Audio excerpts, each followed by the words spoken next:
Dois veteranos e a morte de um skinwalker. Essa história foi enviada aos pesquisadores paranormais Gary e Wendy Watson e pode ser encontrada nas páginas de seu livro Skinwalkers, Metamorfosos e Maldições dos Nativos Americanos. Foi escrito por um veterano do Exército dos Estados Unidos, que assinou a carta com as iniciais TS. Por uma questão de simplicidade, nos referiremos a esse veterano desconhecido chamado como Thomas. Por ser mais de 30 anos, a história estava passando na mente de Thomas. No entanto, ele estava hesitante em compartilhar essa história com outras pessoas.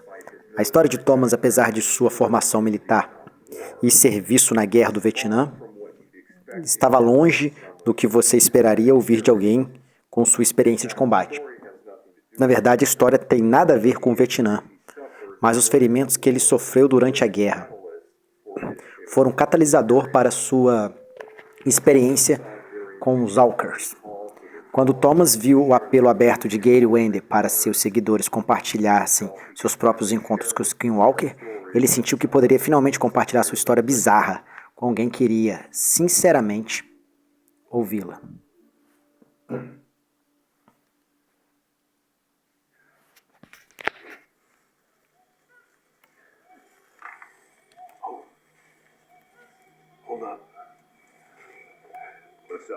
Escute. Espere. Algo está acontecendo.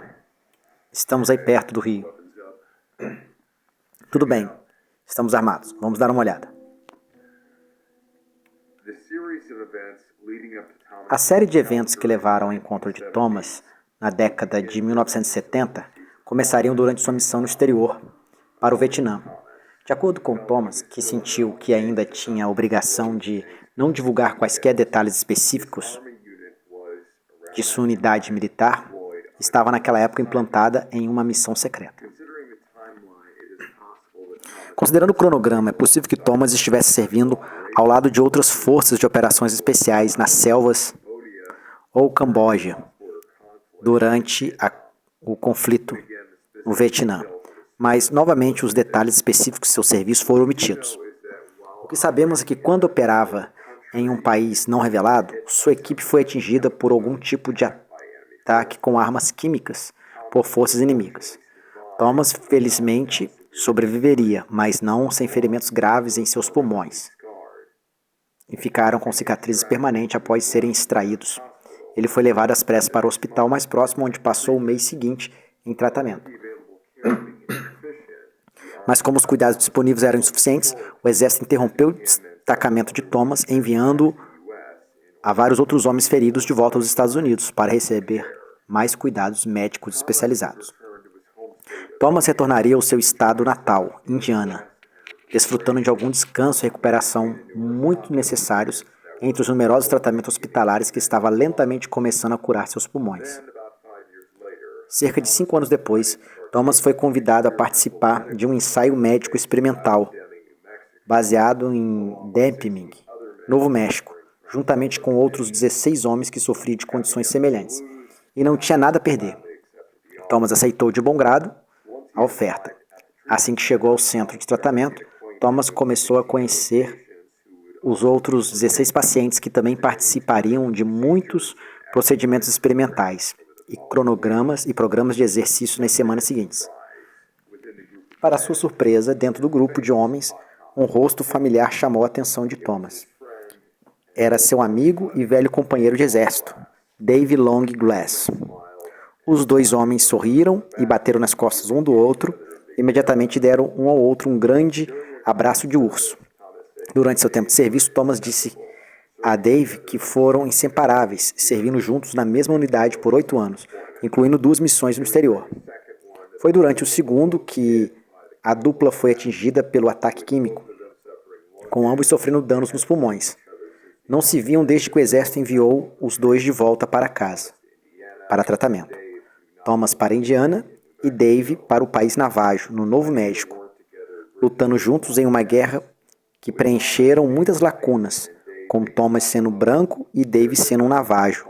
Suas diferenças em cultura certamente não teve impacto em sua amizade. Os dois homens eram mais parecidos com os irmãos, Seu serviço conjunto no exército os uniu em um nível muito mais profundo que qualquer outra coisa poderia agora.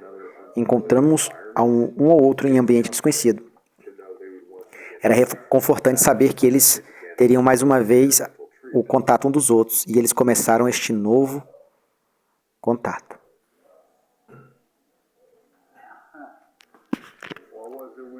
Tratamento experimental, o que foi que dissemos que perdemos? Tem que comprar a próxima rodada. Só estou dizendo que... Aí ele tosse como se estivesse com dor. Só estou dizendo que estou quase começando a me sentir.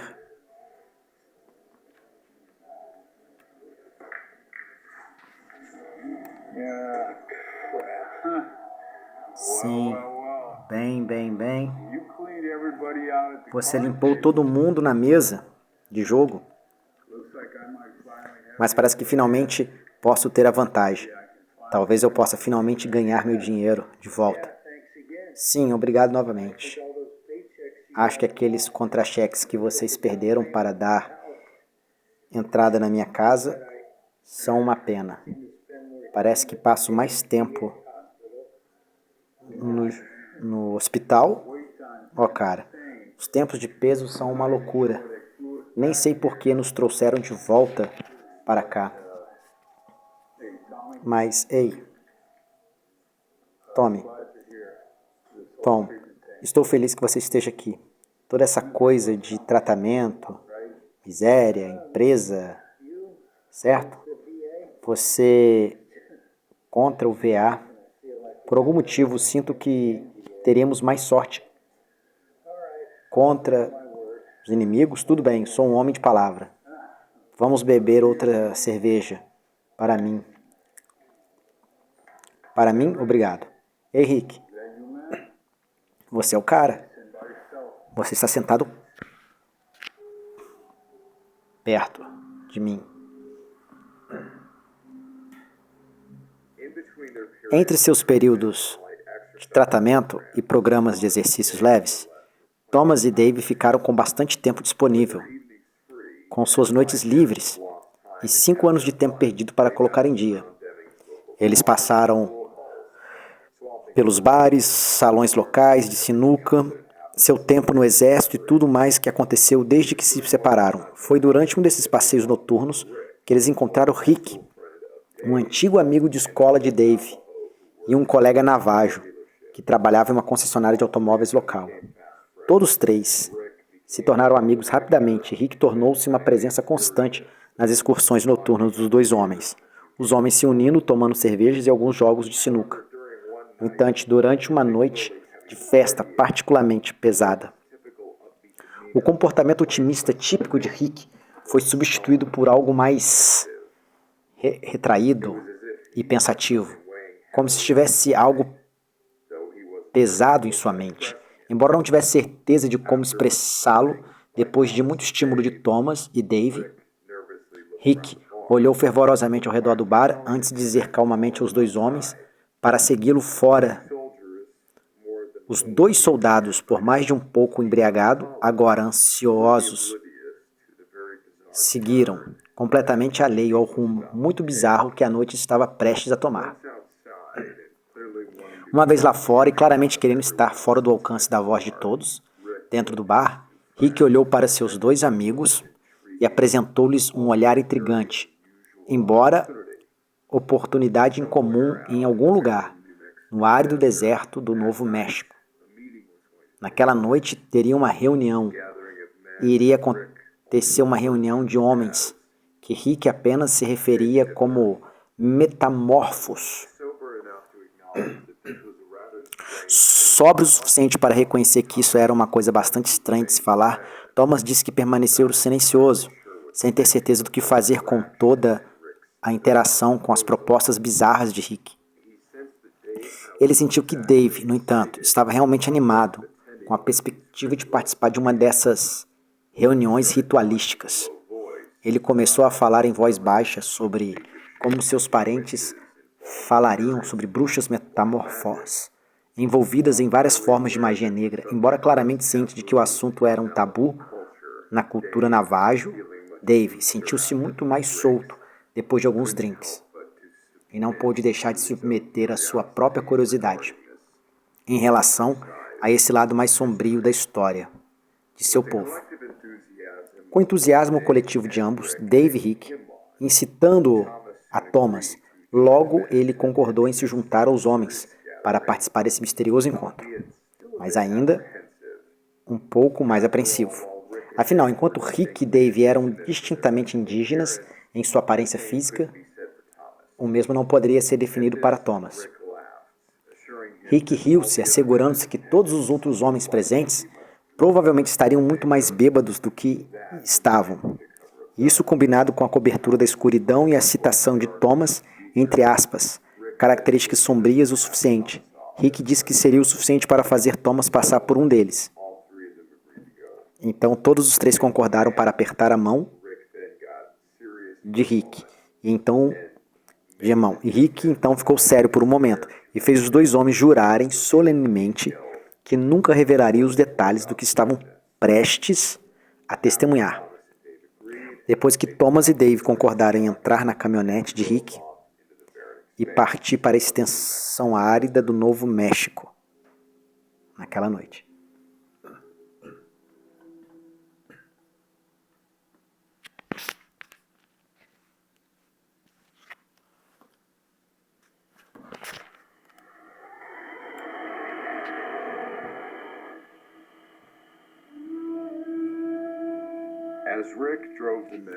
Deserto do México. Enquanto Rick levava os homens ainda mais para o deserto, o tempo caiu do horizonte, o céu escurecido e encheu-se de estrelas.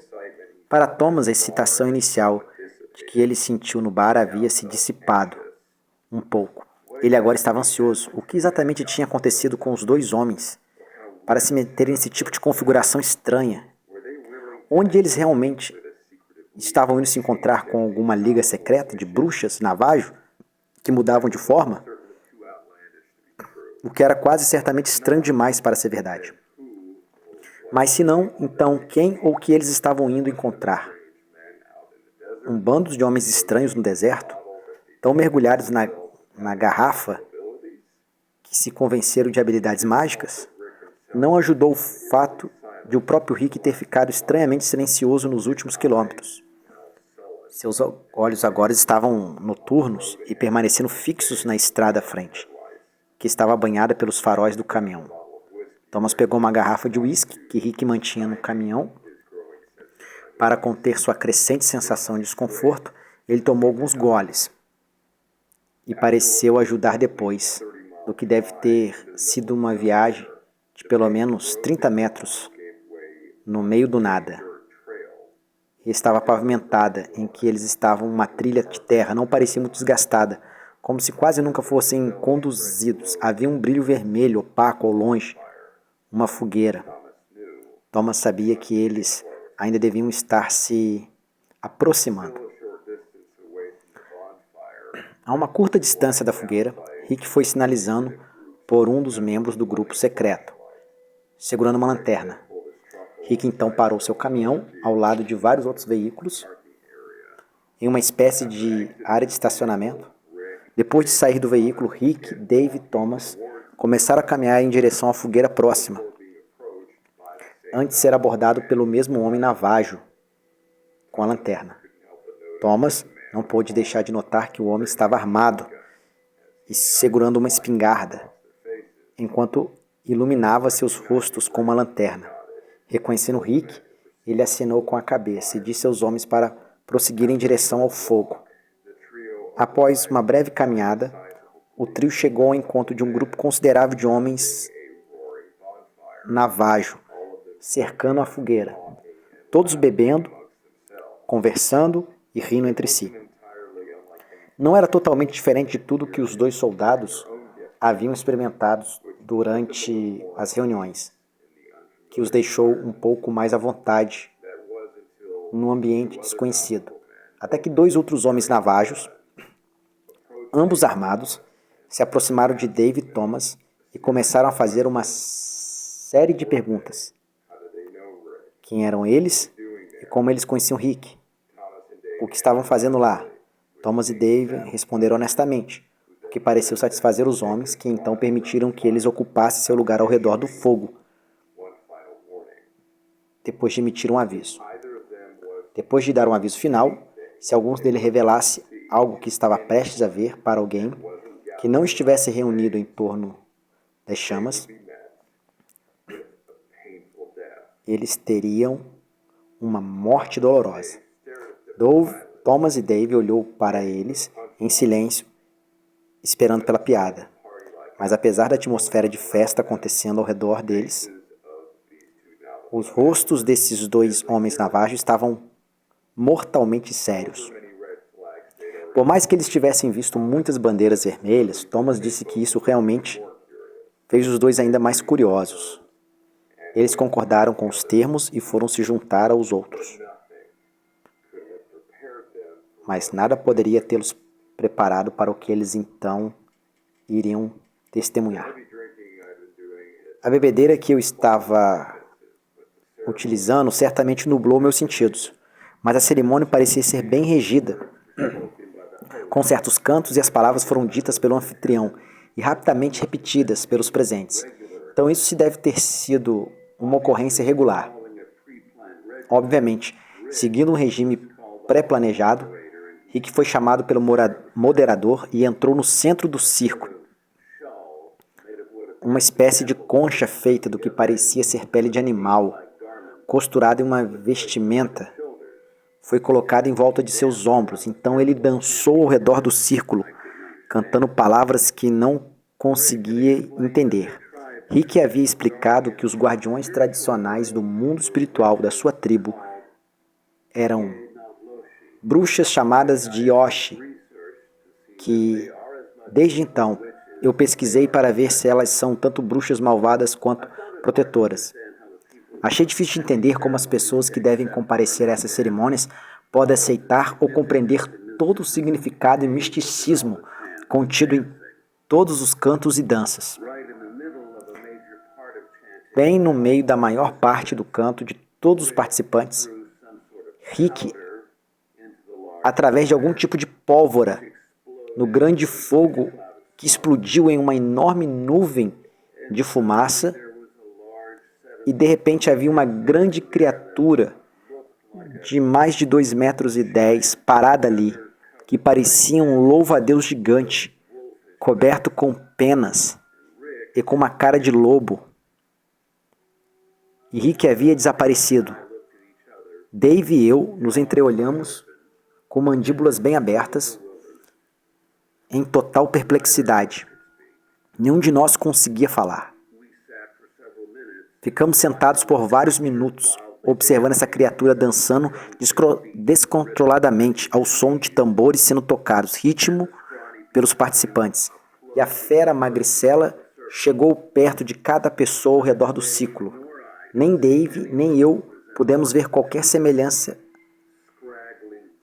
remota entre esse desgrelhado e nosso amigo perdido Rick.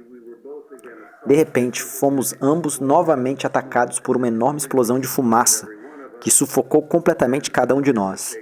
Enquanto isso se dissipou, Rick ainda estava dançando, como se nunca tivesse saído. Eu nunca entendi o significado de Rick se transformar nessa outra criatura, ou onde ele estava quando ela estava lá. Rick quase não falou em nosso caminho de volta para a cidade. Era como se ele estivesse completamente exausto. E quando tentei perguntar sobre ele como se transformou em uma criatura que não se parecia em nada com ele, ele apenas murmurou mais tarde. Dave e eu trocamos olhares que nós dois entendemos que significava que deixaríamos isso passar.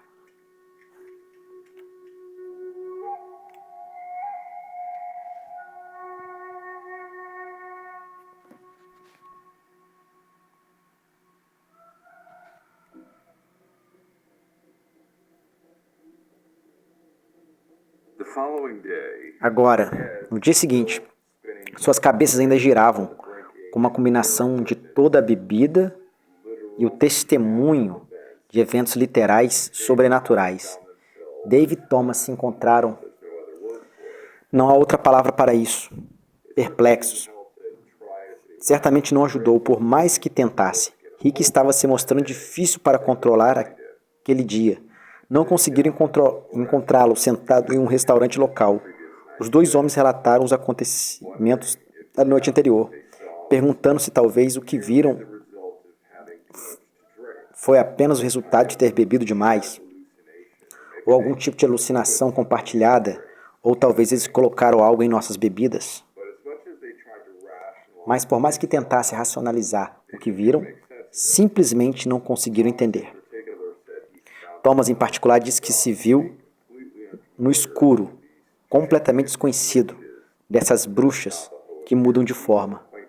O Navajo parecia estar bem familiarizado com isso.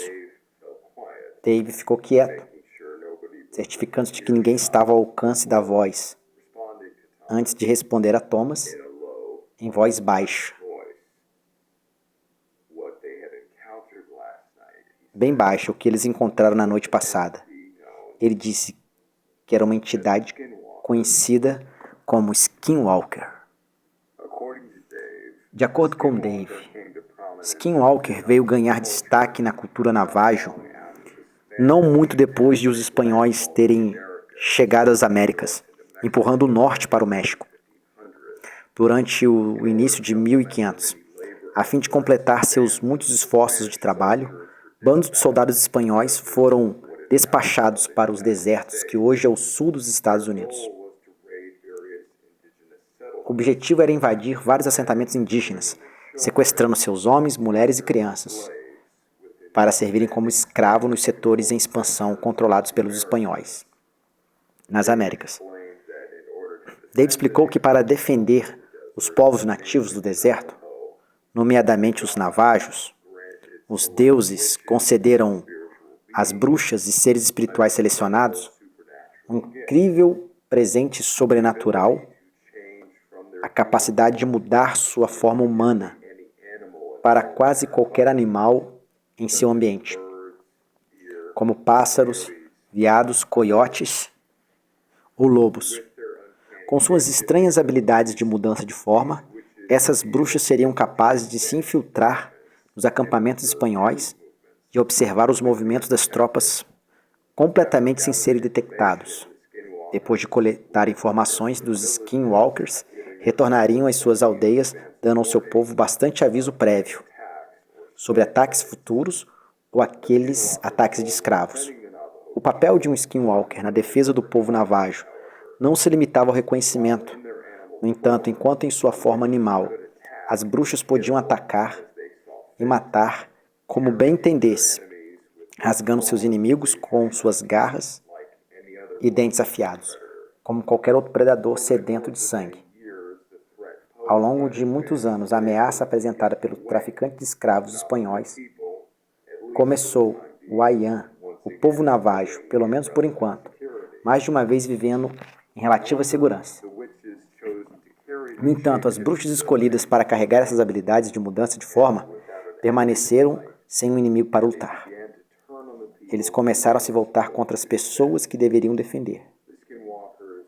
Os Skinwalkers estavam agora usando seus poderes por razões egoísticas e nefastas, enganando e até mesmo assassinando seus companheiros navajo, em busca de ganho pessoal, até mesmo para falar dos Skinwalker com aqueles que não tinham sangue navajo.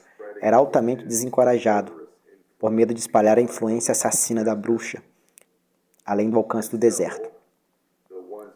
E assim, as figuras outrora heróicas da tradição navajo estavam agora entre o mais temido e desprezado, um bando de assassinos loucos pelo poder e contaminados pela corrupção. E agora era evidente para Thomas e Dave que seu amigo Rick era um deles.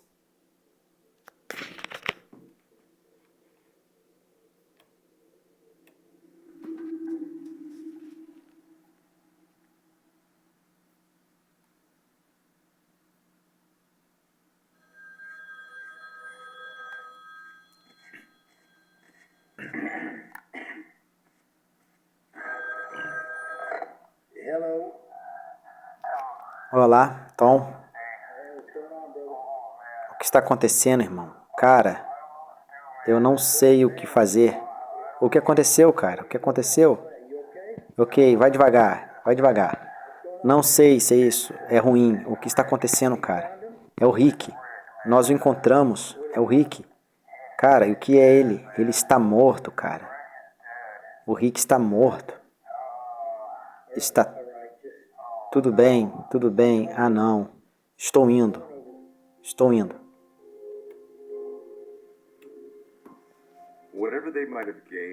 Para o que quer que eles possam ter ganhado com isso, os dois tiveram pouco tempo para investigar adequadamente seu encontro com os Skinwalkers.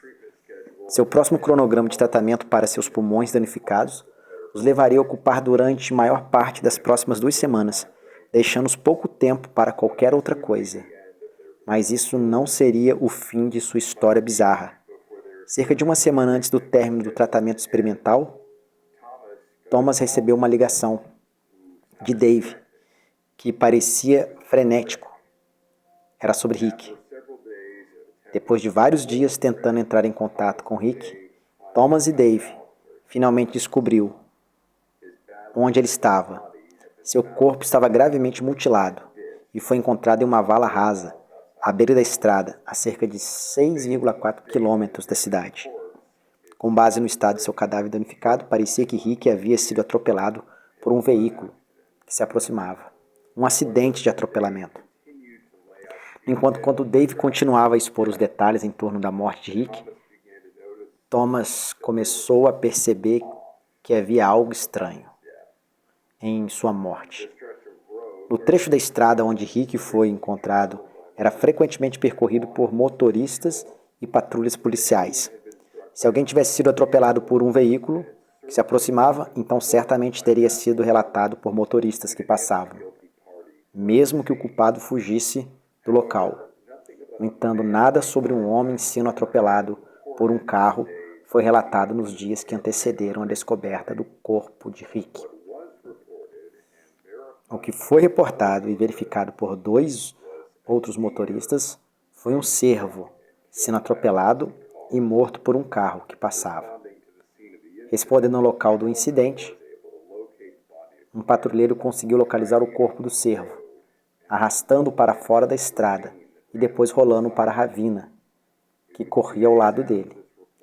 2 dias depois deste relatório ter sido feito, o corpo de Rick seria encontrado aproximadamente no mesmo local onde os policiais supostamente descartaram os restos mortais do cervo.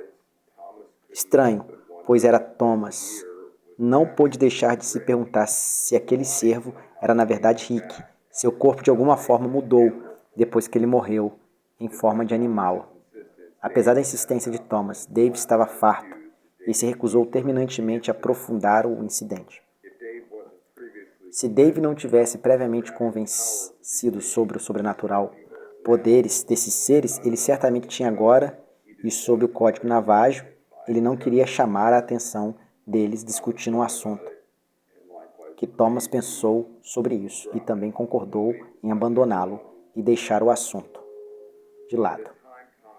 Quando Thomas escreveu sua carta, em 30 anos, desde o encontro com Skinwalker, Dave faleceu. Apesar de saber que era um tabu e ter jurado não mencionar isso, Thomas disse que depois de todo esse tempo, ele simplesmente sentiu que precisava compartilhar a experiência com alguém. Independentemente do que nós pensemos na existência de tais criaturas, até hoje, o povo navajo continua a viver suas vidas com medo desses seres malignos. Na história de Thomas, ele não seria a primeira pessoa, e muito menos o único soldado, a relatar ter visto algo estranho e inexplicável nos desertos do Novo México.